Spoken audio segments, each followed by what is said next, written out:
still looking for somebody that really gets serious about global warming. I think that most of the candidates have not gotten serious about global. Thank you. Well, I'm serious about it. I was the first, you're looking at the first candidate to come out with a comprehensive, aggressive global warming plan. I have to say, just as an aside, I'm very proud of Al Gore and his winning the Nobel Prize.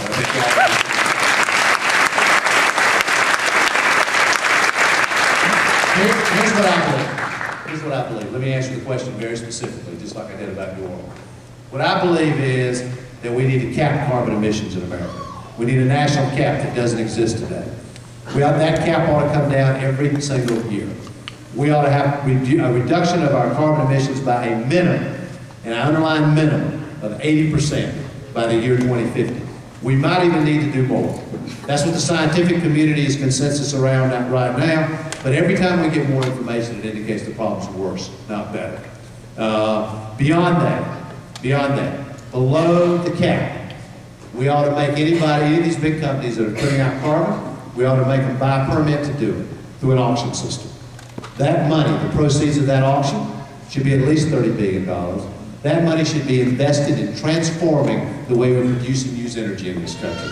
And that means to wind, solar, cellulose-based biofuels.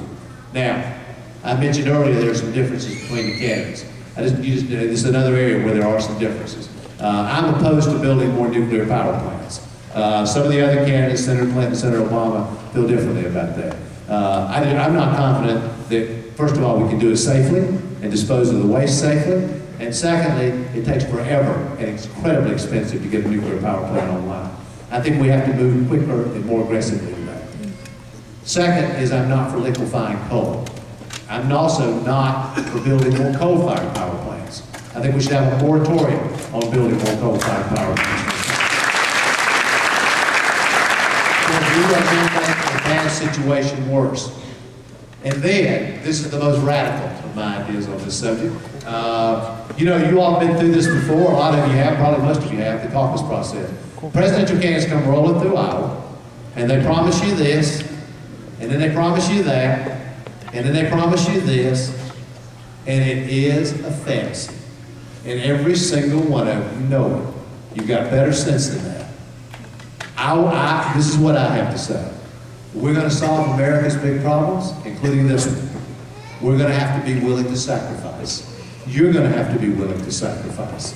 We're going to have to be willing to be patriotic about something other than the war. We're going to have to say, we have a moral responsibility to our children and our grandchildren and their children to save this planet. And that means that we're going to have to step to the plate. And you can't just spend and innovate your way out of this. It's going to require Americans to sacrifice. And I still remember when I was young, the famous John Kennedy, ask not what your country can do for you. I think that's the place we are today. And I intend to be the president that asks Americans to do that. And that means conserve. Conserve in your homes, conserve in your workplaces. We ought to create incentives to do it. We got to drive more fuel-efficient vehicles. Our fuel efficiency standards should be a minimum of 40 miles per gallon by the year 2016. These are the things, all these things together, that I think have to be done to address